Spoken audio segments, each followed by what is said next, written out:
At my sister's engagement party, my sweet 10-year-old daughter accidentally spilled red punch on her dress.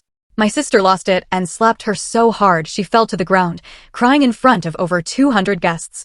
I didn't even get the chance to react before my parents did something even more shocking. But I warned them, they'd seriously regret it. And just 10 minutes later, I got a call from my dad. His voice was shaking. Because a sickening crack. The sound of my sister's hand striking my 10-year-old daughter's face still echoes in my mind, a brutal punctuation mark on an evening that shattered my family forever. How could a spilled drink lead to such an act of violence, witnessed by an entire room and defended by the very people who were supposed to protect us? This isn't just my story. It's a raw, painful truth about what happens when you finally stand up against your own blood to protect your child. I'm Rachel Williams, 34, a single mom to my incredible 10-year-old, Emily. Life for us has never been easy. 7 years ago, Emily was barely 3 when her dad, Daniel, just walked out. Said he wasn't ready for parenthood. Poof. Gone. Just like that, I became both mom and dad, juggling my career as an elementary school teacher. Every day was a delicate balancing act, grading papers after Emily was asleep, scheduling parent-teacher conferences around my own teaching hours, stretching every dollar of my modest salary. But despite the challenges, Emily and I built a beautiful life. Our small 2-bedroom apartment was our sanctuary, filled with her colorful artwork and photos of our adventures. We had our traditions, Sunday pancake mornings, monthly movie nights with homemade popcorn, summer picnics at the park. Our bond grew stronger with every passing year. My sister, Melissa, however, lived a completely different reality. 2 years younger than me, she was always our parents' golden child. While I got practical gifts and was encouraged to be responsible, Melissa received designer clothes and praise for her ambition and social connections. When I struggled to pay for college, working part-time jobs to cover expenses, our parents fully funded Melissa's education at an elite private university without a second thought. After graduation, she landed a position at a prestigious marketing firm, thanks to our father's business connections. Her career skyrocketed while I pursued my passion for teaching children. Family gatherings became a constant comparison. Melissa's latest promotion versus my stable but modest career. Her luxury apartment versus my cozy rental. Her exotic vacations versus our weekend trips to the beach. My parents never explicitly said they were disappointed in my choices, but their glowing pride in Melissa's achievements spoke volumes. Then James Sullivan entered the picture. The son of a prominent local business owner, James represented everything my parents valued: wealth, social status, and ambition. When Melissa announced their relationship, my parents were ecstatic. Sunday dinners became forums for discussing James's latest business success or his family's connections. Meanwhile, Emily's academic achievements or my students' progress rarely warranted more than polite nods. "Your sister really knows how to select the right partner," my mother once commented, helping me wash dishes. "James has such potential. It's a shame things didn't work out with Daniel, but perhaps next time you'll choose someone with more stability." Her words stung, implying my failed marriage was simply a poor choice rather than a painful abandonment. Despite these dynamics, I tried to maintain a relationship with my sister. Emily deserved to know her aunt and grandparents, regardless of our differences. I accepted the subtle jabs about my parenting. "Emily seems so attached to you. Don't you worry she's not independent enough?" My appearance. "Those teacher clothes are practical, aren't they?" And my lifestyle. "Have you considered a side job?" Single moms need to think about college funds early. When Melissa called to announce her engagement 6 months ago, I genuinely congratulated her. Perhaps this new chapter would soften some of her sharp edges. When she invited us to the engagement party, I felt a glimmer of hope for improved family relations. "This is a very exclusive event," Rachel, Melissa emphasized over the phone. James's family invited several important business associates. Emily will need to be on her absolute best behavior. Of course, I assured her, ignoring the implication that my daughter typically misbehaved. Emily is excited to celebrate with her aunt. The weeks before the party were filled with preparation. Though money was tight, I splurged on a navy blue cocktail dress from a department store sale rack, nothing compared to Melissa's designer outfits, but elegant enough. For Emily, I found a beautiful, age-appropriate dress with delicate flowers. We practiced proper table manners and discussed appropriate conversation topics for fancy events. "Remember, sweetie, this is a very important day for Aunt Melissa," I explained while brushing Emily's hair the morning of the party. "There will be a lot of grown-ups talking about grown-up things, so if you get bored, just stay close to me, okay?" Emily nodded seriously, her blue eyes, so much like her father's, wide with determination. "I'll be super good, Mom. I won't embarrass you or Aunt Melissa." "You could never embarrass me," I assured her, kissing the top of her head. "Just be your wonderful self." As we drove to the exclusive country club, Emily chatted excitedly about seeing her grandparents and the princess party her aunt was having. I found myself smiling at her enthusiasm while tamping down my own anxiety. Perhaps today would be different. Perhaps Melissa's happiness would create space for genuine connection. Do you think Uncle James will dance with me at the wedding?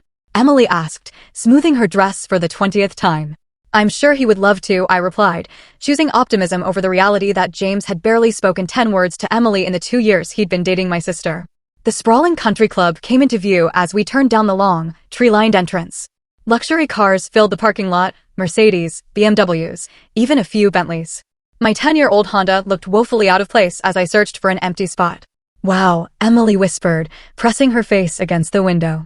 It looks like a castle. I parked, checking my appearance one last time. Ready for an adventure? I asked Emily, forcing brightness into my voice. She nodded eagerly, unbuckling her seatbelt. Ready. If only I had known what awaited us inside those elegant doors, I might have turned the car around right then.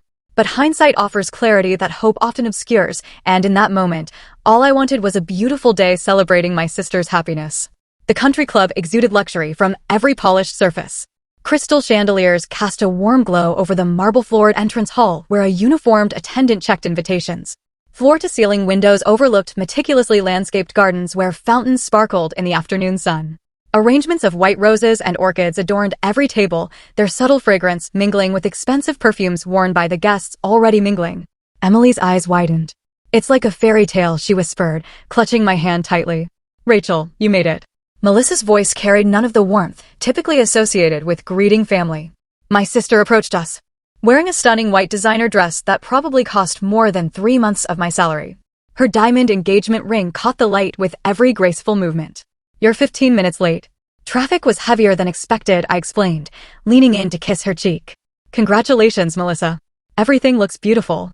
Melissa accepted the kiss stiffly, her eyes already scanning my outfit. That dress is interesting. Navy blue for a spring engagement.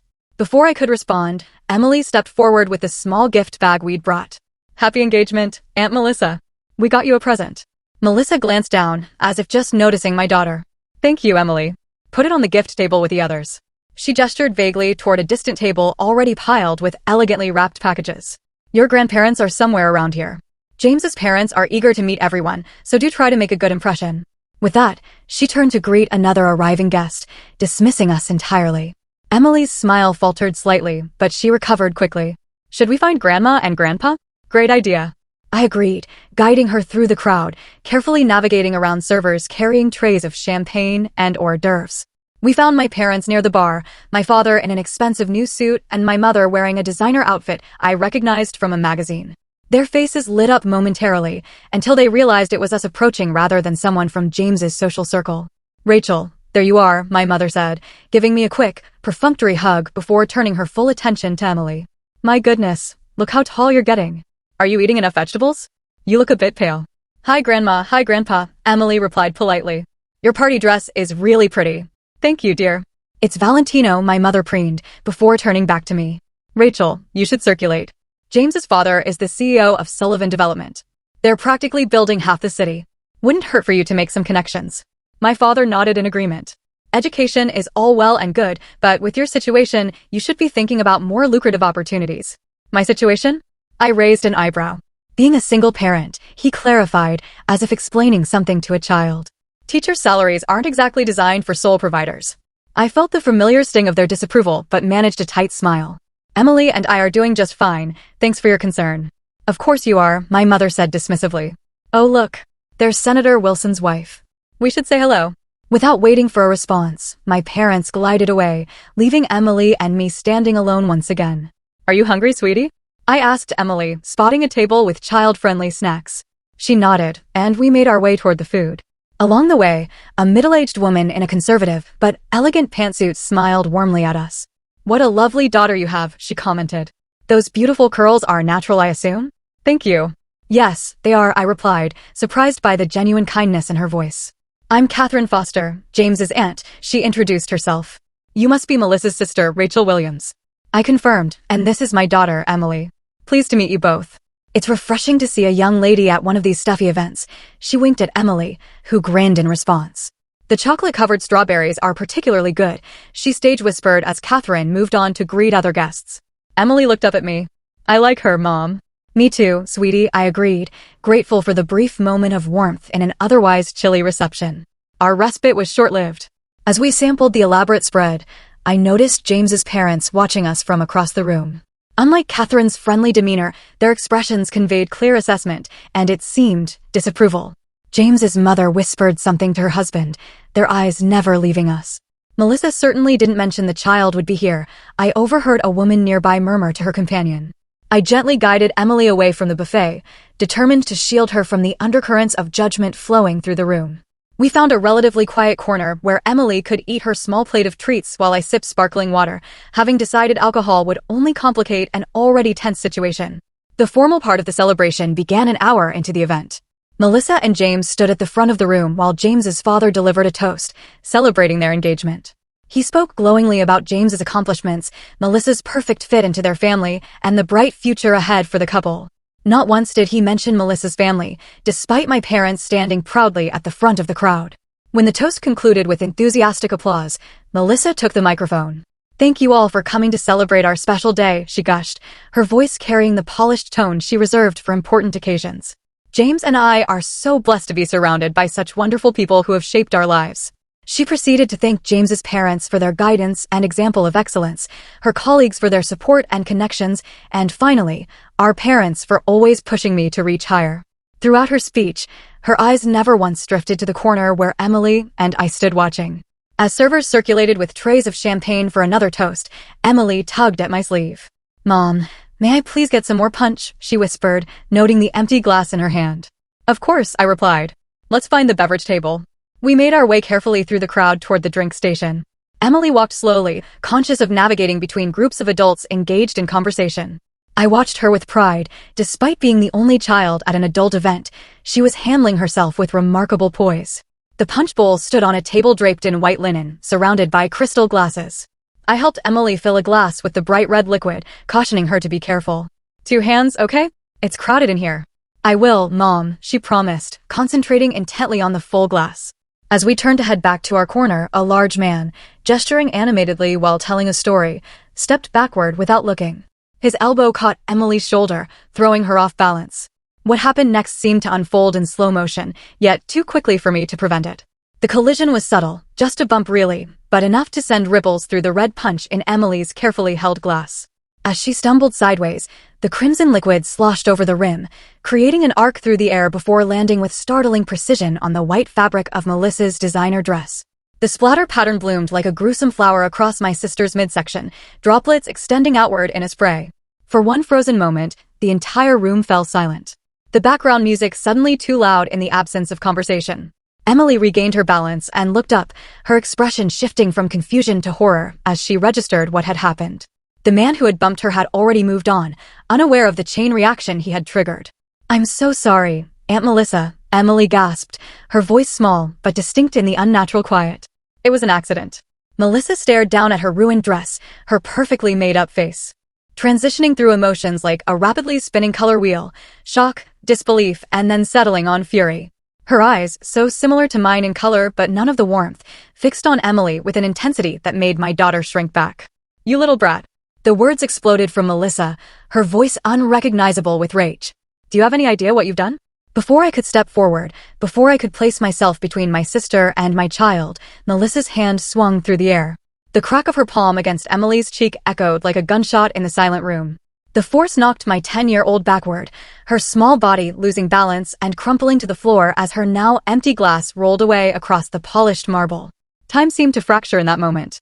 I stood immobilized by disbelief, my brain refusing to process what my eyes had just witnessed. My sister, my own flesh and blood, had struck my child with enough force to knock her down. The red mark blooming on Emily's pale cheek matched the stain on Melissa's dress with horrific symmetry. Emily curled into herself on the floor, one hand pressed against her face, tears streaming silently down her cheeks as she stared up at her aunt in confusion and fear. The look in my daughter's eyes, the betrayal, the hurt, the incomprehension, finally broke through my paralysis. I lunged forward, dropping to my knees beside Emily, gathering her trembling body against mine. "Are you okay? Let me see, sweetie." I gently moved her hand away from her cheek, revealing the outline of fingers already visible on her skin. Around us, the room had erupted into a chaos of reactions. Several guests gasped audibly. An older woman nearby muttered, "Oh my goodness," repeatedly. Two younger men in the back had their phones raised, undoubtedly recording the unfolding drama. James stood frozen near his parents, his expression caught between embarrassment and shock.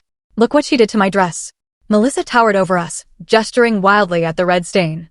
Her voice had risen to a near screech. "This is Vera Wang. It's custom-made. It's ruined.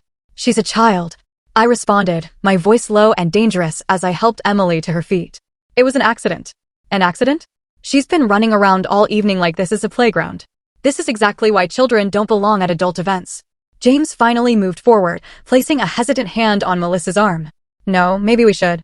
Don't you dare take their side." Melissa jerked away from him. "My dress is destroyed. The photographs are ruined. Everything is ruined." I was about to respond when my parents pushed through the surrounding guests. Rather than checking on their sobbing granddaughter, they immediately flanked Melissa. "What happened to your beautiful dress?" my mother exclaimed, examining the stain while completely ignoring Emily's marked face. My father turned to me, his expression thunderous. "Rachel, this is exactly why you shouldn't have brought a child to an adult event. Some occasions aren't appropriate for children, especially ones who haven't been taught proper behavior." The casual cruelty of his words, spoken within Emily's hearing, sent a surge of protective rage through me. "Proper behavior? My 10-year-old was just physically assaulted by her aunt, and you're worried about a dress." "Don't be so dramatic," my mother dismissed with a wave of her manicured hand. "It was barely a tap. Emily is clearly overreacting, just like her mother." Emily pressed herself against my side, her small body still shaking with silent sobs. The red mark on her cheek had darkened, the outline of fingers unmistakable. "Your sister's engagement party is ruined because your clumsy daughter couldn't be careful with her drink," my father continued, his voice carrying to the captivated audience surrounding us. "This is what happens when children are raised without proper discipline." Something cold and clarifying washed over me at his words. The pattern I had accepted my entire life, the favoritism, the criticism, the emotional manipulation, suddenly appeared with crystalline clarity. Not just affecting me now, but threatening to damage my daughter. Emily was bumped by another guest, I stated evenly. She apologized immediately, and in response, her adult aunt physically struck her with enough force to knock her to the ground. "That's not a tap. It's assault on a minor." James's parents had joined our circle now, his mother's face pinched with distaste. "Perhaps it would be best if you took your daughter home," she suggested with faux concern. "She seems upset, and we wouldn't want to further disrupt Melissa and James's special celebration."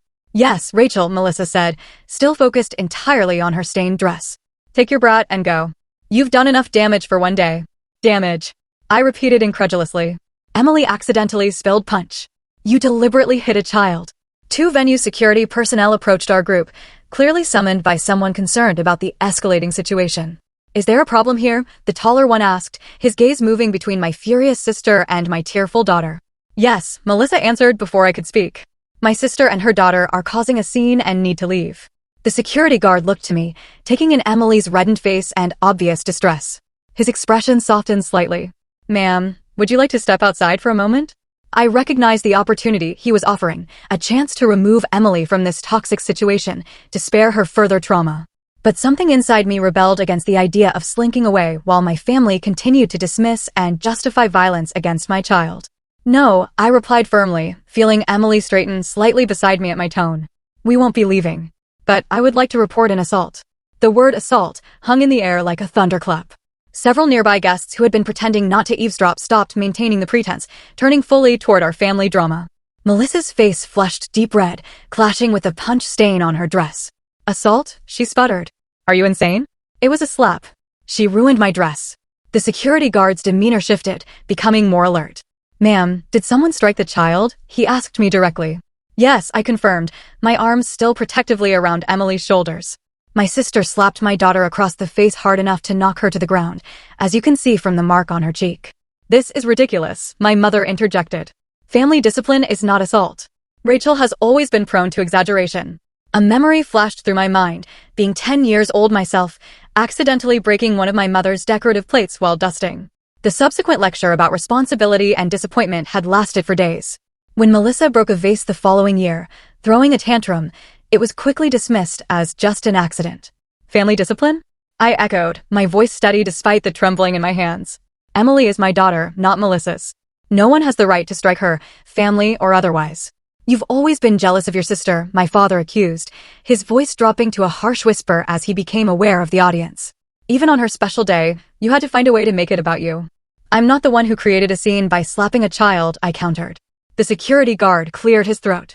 Perhaps we should continue this conversation in a private room. There's nothing to discuss, Melissa declared.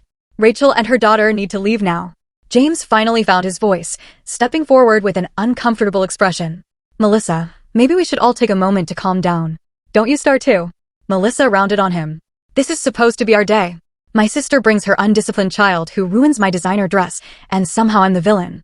She hit a child, James, I said quietly. Is that the kind of person you want to marry? James's father stepped forward, his imposing presence intended to intimidate.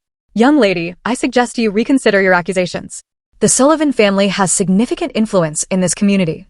Making false claims could have serious consequences for your teaching career. The thinly veiled threat only strengthened my resolve. I had spent years accommodating my family's toxic behavior, making excuses, accepting their treatment. But seeing them now, closing ranks to justify violence against my child, something fundamental shifted inside me. Are you threatening me for protecting my daughter? I asked, loud enough for nearby guests to hear. Nobody is threatening anyone, James's mother interjected smoothly. We're simply suggesting that this unfortunate incident has been blown out of proportion. Children spill things, adults get frustrated. Let's not make a mountain out of a molehill. Emily, who had been silent since the slap, suddenly spoke up. She hurt me. Her small voice carried surprising strength. I said I was sorry about the dress, but she hit me really hard. My heart swelled with pride at her courage, even as it broke at the tremor in her voice. Out of the mouths of babes, commented an elderly woman standing nearby, giving my parents a disapproving look. Either you and your brat leave now, Melissa hissed, leaning close enough that I could smell her expensive perfume, or I'll make sure you regret it. Do you have any idea how many school board members are friends with James's family? The implied threat to my career, my livelihood, the way I supported my daughter, was the final straw. If you or anyone in this family ever touches my daughter again, I replied with deadly calm, the consequences will extend far beyond a ruined party. That's not a threat, Melissa. It's a promise. It was just a slap, my mother insisted, her voice rising with frustration. Stop being so dramatic, Rachel. You're embarrassing us in front of everyone. Embarrassing you? I laughed without humor. Your adult daughter assaulted a child in front of 200 witnesses, and you're worried about embarrassment? I pulled out my phone and quickly took several photos of Emily's face, the handprint now clearly visible against her pale skin. I then snapped a picture of Melissa's stained dress. What are you doing? Melissa demanded. Documenting the molehill that supposedly justifies child abuse, I answered calmly. Abuse? Now you're being ridiculous, my father blustered. Children need discipline. Discipline is teaching, not hitting, I corrected him. But then, you've always confused the two. James looked increasingly uncomfortable, shifting his weight from foot to foot. Maybe we should all take a break. Get some air. There's no need for a break, Melissa snapped. There's a need for my sister to take her dramatic daughter and leave my engagement party before they cause any more damage. Then she made her fatal mistake. Leaning down to Emily's level, Melissa spoke with venomous sweetness. You're just being dramatic like your mother, aren't you? Crying over nothing because you want attention. That's probably why your daddy left. He got tired of the constant drama. Emily recoiled as if struck again, her eyes wide with fresh hurt. In that moment, watching my daughter's heart break under the weight of such calculated cruelty, something inside me hardened into diamond-sharp clarity. I had endured decades of my family's emotional abuse. I had accepted their criticisms, their comparisons, their conditional love. But I could not, allow them to inflict that same damage on my daughter. With perfect calmness, I reached into my purse and took out my phone again. What are you doing now? Melissa demanded as I unlocked my phone screen. Without answering her, I dialed 911 and put the call on speaker. 911, what's your emergency? The dispatcher's professional voice carried clearly in the suddenly silent circle around us. I need to report an assault on a minor, I stated clearly, maintaining eye contact with my sister. My 10-year-old daughter was slapped across the face by her aunt with enough force to knock her to the ground. We're at Pine Hills Country Club on Lakeview Drive. Is the child injured? The dispatcher asked. She has a visible handprint on her face and may have bruising. Are you in immediate danger? Is the person who assaulted her still present? Yes, she's still here. We're currently surrounded by family members who are pressuring us to leave and forget the incident happened. My mother lunged for the phone, but I stepped back, keeping it out of her reach. Rachel, hang up that phone immediately, she hissed. You're destroying this family over nothing. Officers are being dispatched to your location, the dispatcher continued. Please stay on the line until they arrive. Melissa's face had drained of all color except for 2 bright spots of rage on her cheeks. You called the police on me? At my engagement party? Actions have consequences, I replied simply. My father stepped forward, lowering his voice to a menacing whisper. If you don't end this call right now, you're no longer part of this family. Do you understand me? You will be cut off completely. For the first time in my life, his threat held no power. I made my choice the moment Melissa struck Emily. Emily, still pressed against my side, looked up at me with a mixture of awe and apprehension. Mom, it's okay. We can go home if you want. I knelt down to her level, momentarily turning away from my raging family. No, sweetie, it's not okay. What Aunt Melissa did was wrong, and what Grandma and Grandpa are doing now is wrong too. Sometimes we have to stand up for what's right, even when it's hard. She nodded solemnly, then whispered, I'm proud of you, Mom. Her words filled me with certainty that I was making the right choice, however difficult. Rachel, be reasonable. James finally spoke up, his tone placating. I'm sure we can resolve this without involving the authorities. What if, he lowered his voice, what if we could help with Emily's college fund? A generous contribution to put this unfortunate incident behind us. I stared at him in disbelief. Are you trying to bribe me to ignore the assault of my child?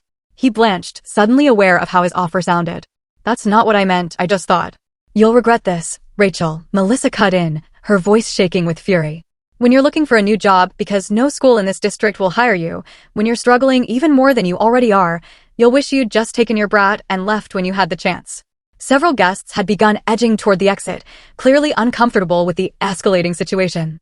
Others lingered, some openly recording with their phones. I realized with grim satisfaction that Melissa's behavior would be documented regardless of what happened next. Through the crowd, I noticed a familiar face, Catherine Foster, James's aunt, who had been kind to Emily earlier. Unlike the others, she was watching the scene with a particular intensity, her eyes moving between Emily's marked face and Melissa's furious expression. When our eyes met, she gave me a small, approving nod. The police are on their way, ma'am, the dispatcher's voice reminded us from the phone. Are you and the child in a safe location? We're surrounded by witnesses, I confirmed. We're not in immediate danger. Less than 10 minutes later, 2 uniformed officers entered the ballroom, guided by one of the security guards. The festive atmosphere had completely dissolved, replaced by tense clusters of guests discussing the drama in hushed tones. My parents and Melissa had moved slightly away from us, huddled with James and his parents in intense conversation. The first officer, a woman in her 40s with a nameplate reading, Officer Lopez, approached us directly. Ma'am, I understand you reported an assault on a minor. Yes, I confirmed. My daughter, Emily, was slapped by my sister after accidentally spilling a drink. Officer Lopez knelt to Emily's level, her voice gentling. Hi there, Emily. My name is Officer Lopez. Would it be okay if I took a look at your face? Emily nodded, turning her cheek to show the still visible handprint. The officer examined it without touching, then took out her phone. Would it be all right if I take a picture of this? It will help us document what happened. After receiving permission, she photographed Emily's face from several angles, then stood to address me again. Can you tell me exactly what happened?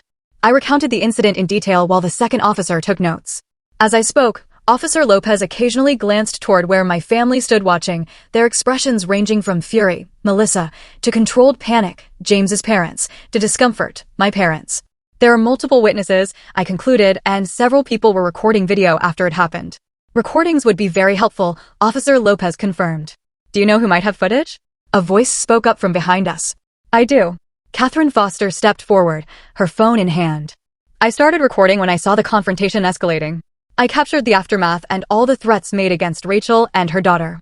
Threats? The second officer asked sharply. Threats to her employment, suggestions that the family would cut her off, implications that the Sullivan family's connections would make trouble for her, Catherine elaborated. I'd be happy to provide my contact information and send you the video. While the officers collected Catherine's information, I saw Melissa and my parents engaged in heated whispers.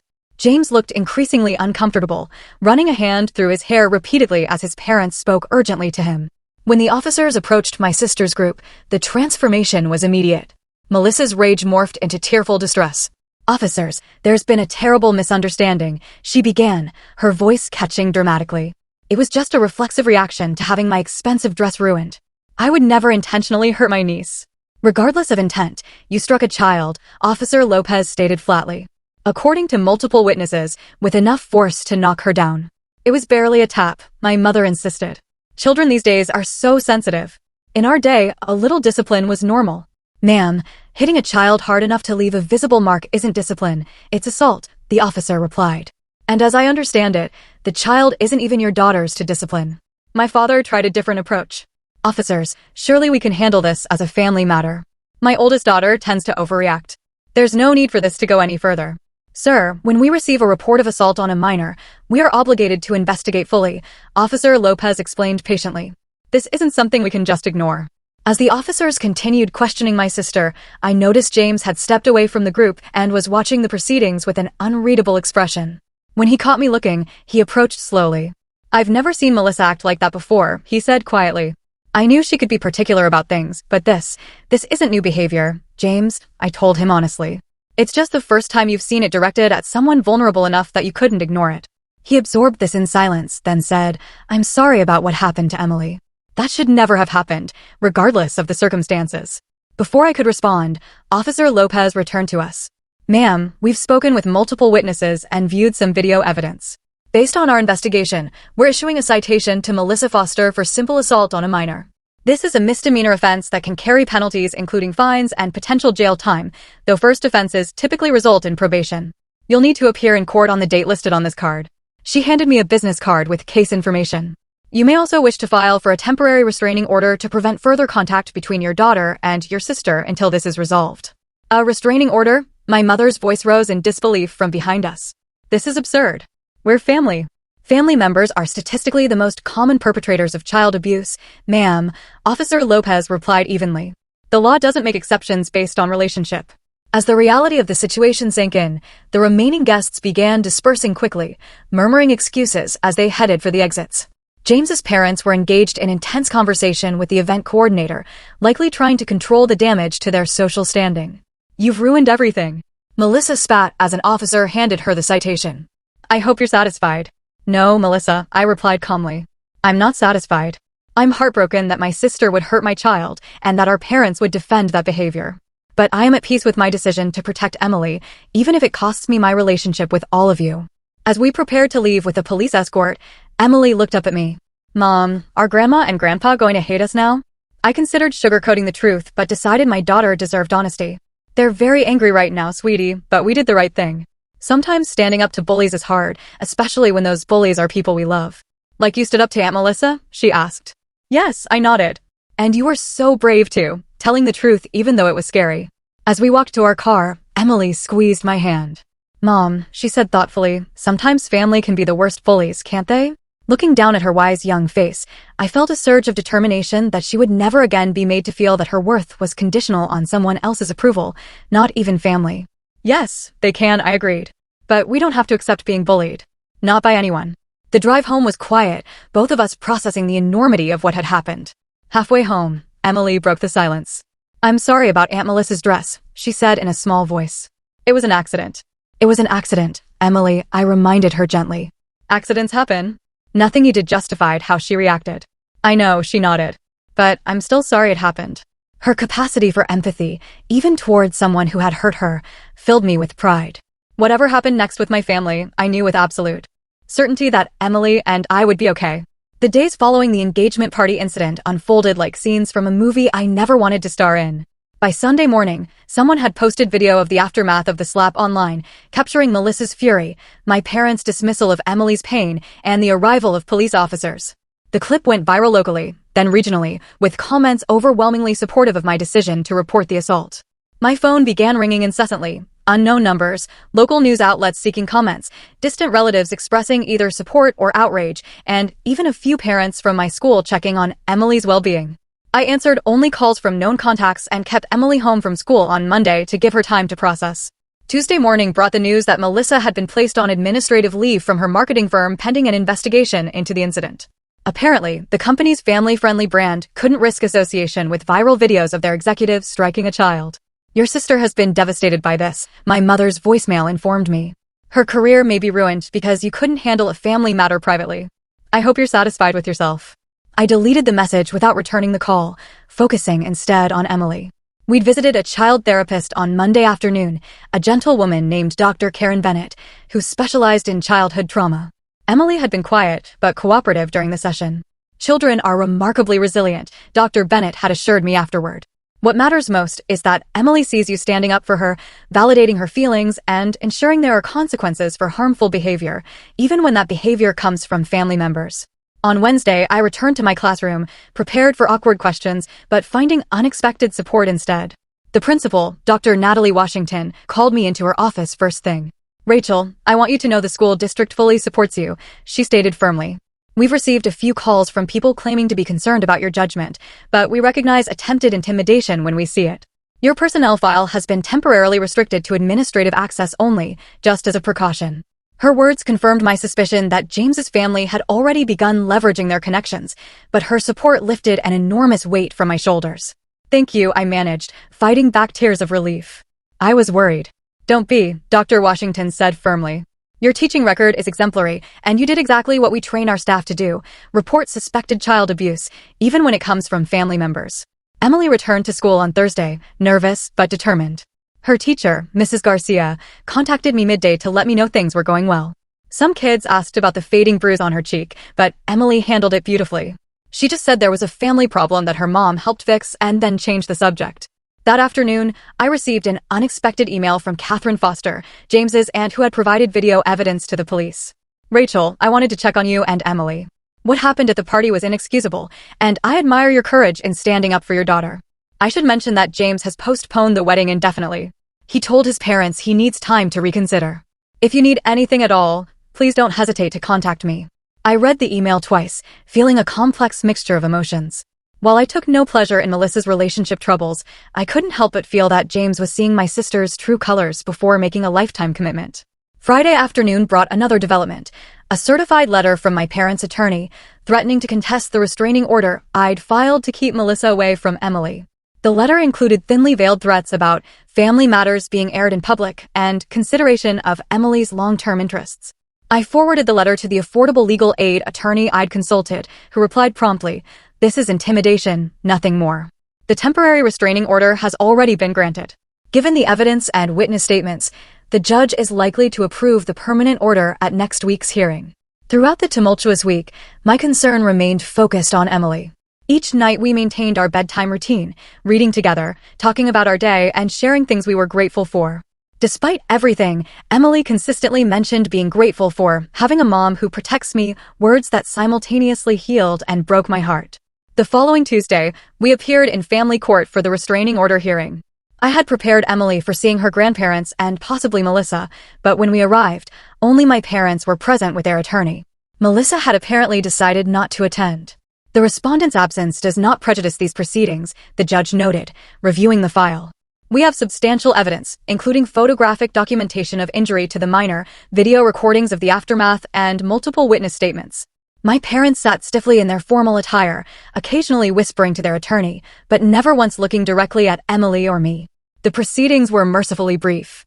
The judge reviewed the evidence, asked a few clarifying questions, and then granted a 1-year restraining order, prohibiting Melissa from contacting Emily in person, by phone, through social media, or through third parties. As we left the courtroom, my father finally approached us, his attorney hovering anxiously nearby. "Rachel, this has gone far enough," he began, his voice low. "Your sister's job is in jeopardy. Her engagement is on the rocks. Are you happy now?" I positioned myself slightly in front of Emily. "Dad, those are consequences of Melissa's actions, not mine. I'm not happy about any of this. I'm sad that my sister chose to hurt my daughter, and I'm heartbroken that you and Mom chose to defend that behavior instead of protecting your granddaughter." "You always were stubborn," he muttered. "Just like your grandmother." "I'll take that as a compliment," I replied. Grandma Ruth stood up for what was right too. As we walked away, Emily slipped her hand into mine. "Mom, will we ever talk to Grandma and Grandpa again?" "I don't know, sweetie," I answered.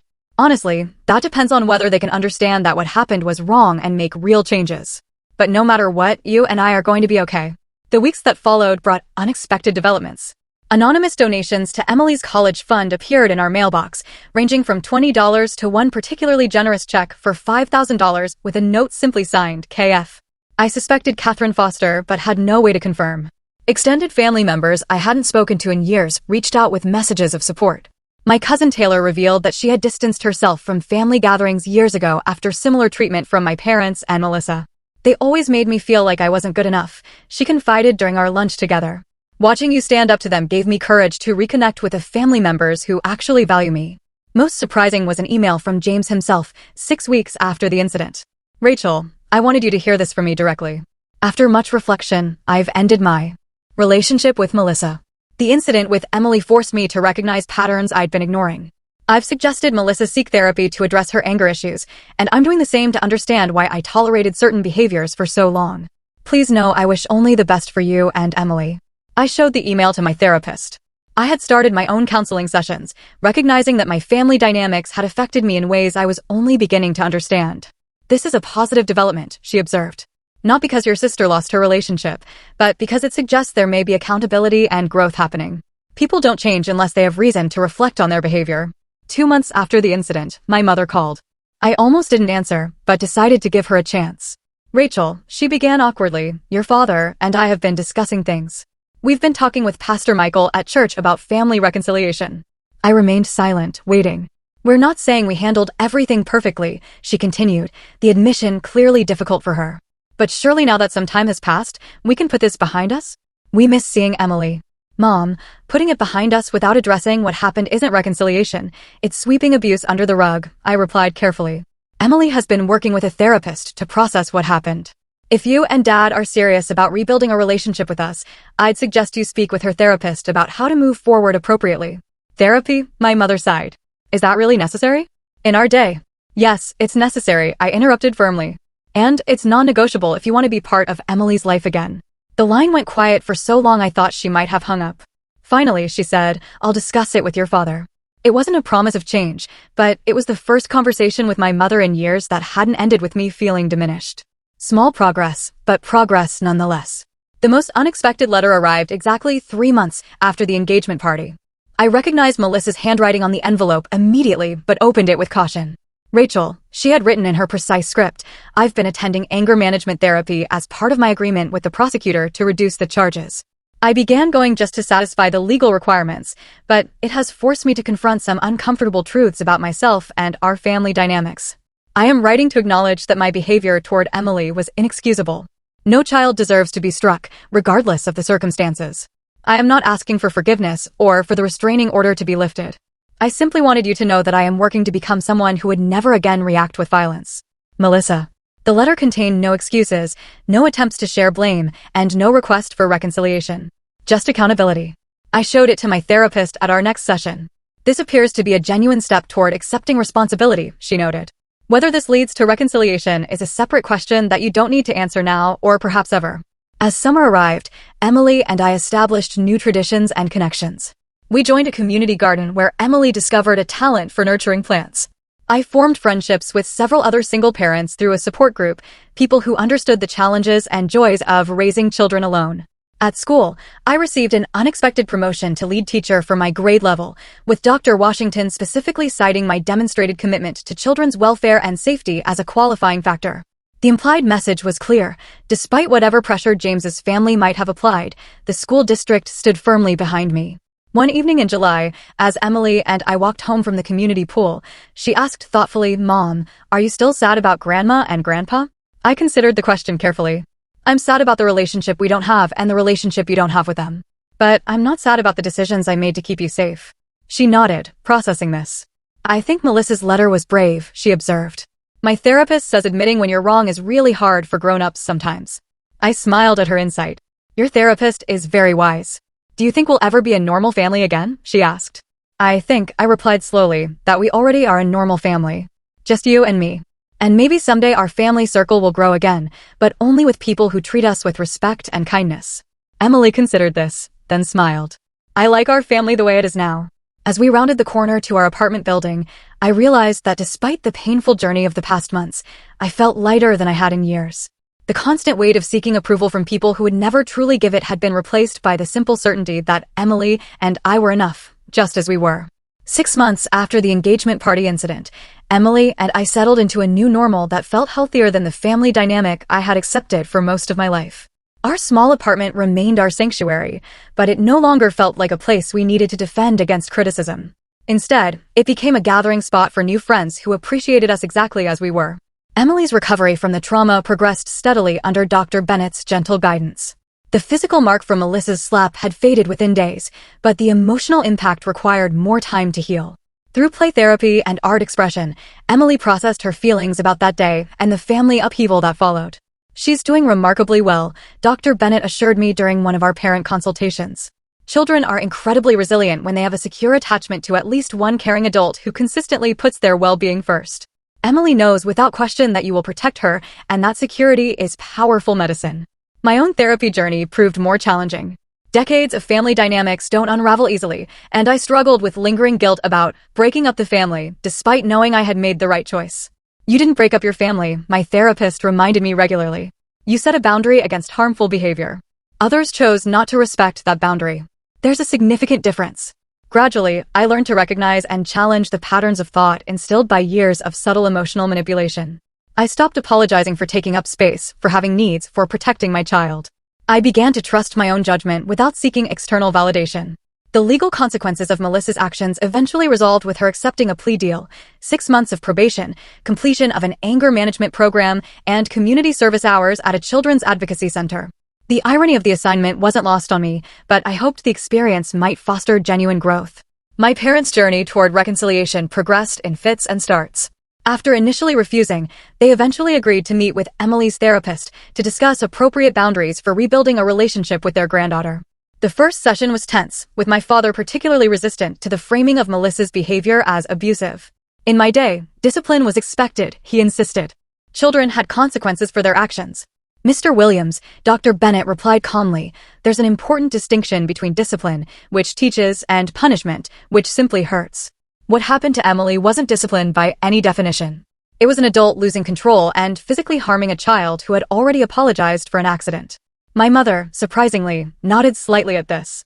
Later, she confided that their pastor had been helping them understand the difference between old-school parenting and behavior that crossed into abuse. Progress came slowly. We established strictly supervised visits, short encounters in public places like parks or restaurants, always with me present.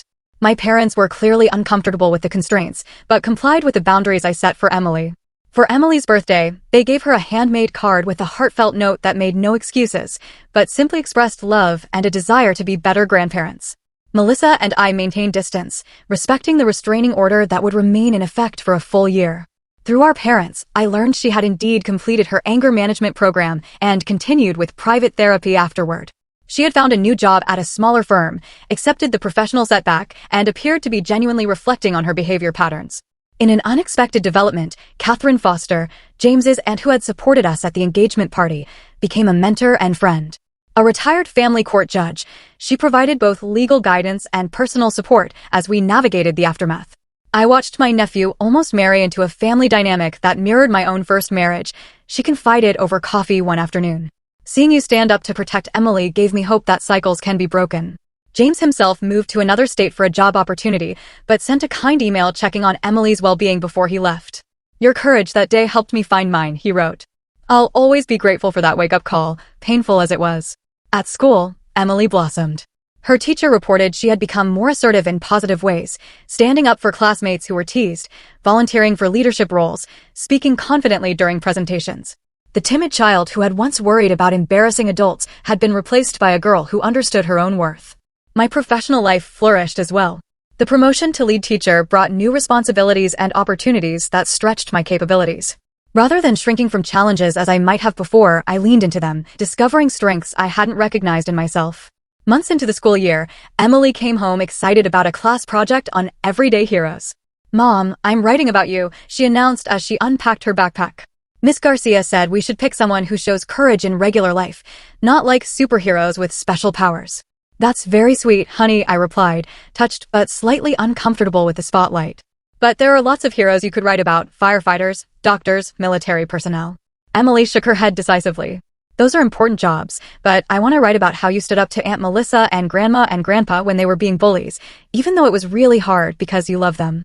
Her clear-eyed assessment of what had happened and her recognition of the complexity of standing up to family left me momentarily speechless. The resulting essay, titled "My Mom, My Hero," earned an A+ and a special commendation from her teacher. More importantly, it demonstrated Emily's processing of the traumatic event into a narrative of protection and courage rather than victimhood. On the 6-month anniversary of the incident, Emily suggested we create a new tradition. "Let's have a courage celebration," she proposed. Not to remember the bad parts, but to celebrate standing up for what's right, even when it's scary. We marked the occasion with a special dinner and small gifts symbolizing bravery, a lion bookmark for Emily, an arrow-shaped pendant for me. As we ate chocolate cake for dessert, Emily asked thoughtfully, "Do you think Aunt Melissa will ever be part of our family again?" I considered the question carefully. "I don't know, sweetie. That would depend on many things: her continuing to work on her anger, a genuine understanding of why what she did was wrong, and most importantly, your comfort and feelings about it. We don't have to decide that now or maybe ever." She nodded, accepting the honest answer. "I think I might be okay with seeing her someday, but not yet. And only if you're there too." "There's no rush," I assured her. "And any decision we make will be about what's healthy for us, not about making other people comfortable." As winter turned to spring, tentative connections with extended family members began to form. My cousin Taylor became a regular visitor, bringing her children for playdates with Emily. My mother's sister, who had distanced herself from family gatherings years ago due to my parents' controlling behavior, reached out after hearing about the incident. "I always saw how they treated you differently than Melissa," she confided during her visit. "I tried to say something once, but your mother didn't speak to me for months afterward. I should have tried harder, been more present for you." "You're here now," I assured her, recognizing that healing could extend beyond just Emily and me. In April, I received a formal letter from Melissa's therapist requesting permission to facilitate a restorative justice conversation between us. The letter emphasized that this was Melissa's idea, but that I was under no obligation to participate. After discussing it with my own therapist and with Emily, who would not be present for any such meeting, I tentatively agreed to a preliminary conversation. The meeting, held on neutral ground in the therapist's office, was awkward but productive. Melissa appeared genuinely changed, more reflective, less defensive, willing to take full responsibility for her actions without qualifications. "I've been examining patterns that existed long before the engagement party," she admitted. "The way our parents pitted us against each other, how I internalized the message that perfection was the only acceptable standard, how I learned to manage anxiety by controlling everything and everyone around me. None of that excuses what I did to Emily, but understanding it helps me ensure I never react that way again. We didn't emerge as friends or even fully reconciled sisters, but we established a framework for possible future healing. The restraining order would remain in effect until its natural expiration, with any contact with Emily to be determined later and only with extensive preparation and professional support." As the one-year mark approached, I reflected on how profoundly our lives had changed since that fateful day. The family I had desperately tried to please no longer held power over my sense of worth. The daughter I had always protected now walked with greater confidence, secure in the knowledge that her boundaries would be respected. And I had discovered a strength I never knew I possessed, the courage to stand firm, even when standing alone. One evening, as I tucked Emily into bed, she asked a question that caught me off guard. "Mom, are you glad the punch spilled on Aunt Melissa's dress?" I sat on the edge of her bed, considering how to answer truthfully. "No, I'm not glad. That happened. I wish that day had gone differently in many ways. But I am grateful for what we learned through that difficult experience." "What did we learn?" she asked, genuinely curious. "We learned that your worth isn't determined by other people's approval, even family. We learned that love should never hurt or diminish. We learned that standing up for what's right might cost relationships, but it gains self-respect. And most importantly, we learned that sometimes the family you're born into isn't as healthy as the family you choose to build." Emily thought about this, then nodded. "I like the family we're building." "Me too, sweetheart," I agreed, kissing her forehead. "Me too." As I turned off her light and closed her door, I felt a profound sense of peace. The journey hadn't been easy, and it wasn't fully complete. Healing rarely follows a straight line, and relationships damaged by years of unhealthy patterns don't transform overnight. But for perhaps the first time in my life, I felt fully confident in my choices, secure in my boundaries, and hopeful about our future. Not despite standing up to my family, but because of it. Sometimes the bravest thing we can do is simply refuse to accept treatment that diminishes us or those we love. Sometimes love means standing up, not standing by. And sometimes the most important family bond isn't the one you're born with, but the one you protect with every fiber of your being. What would you have done in my situation? Would you have called the police or tried to handle things privately within the family? Share your thoughts in the comments below, and if this story resonated with you, please like and subscribe for more stories about finding strength in difficult situations. Remember, standing up for what's right isn't always easy, but it's always worth it. Thank you for joining me on this journey, and I hope in some small way, our story helps you find courage in yours.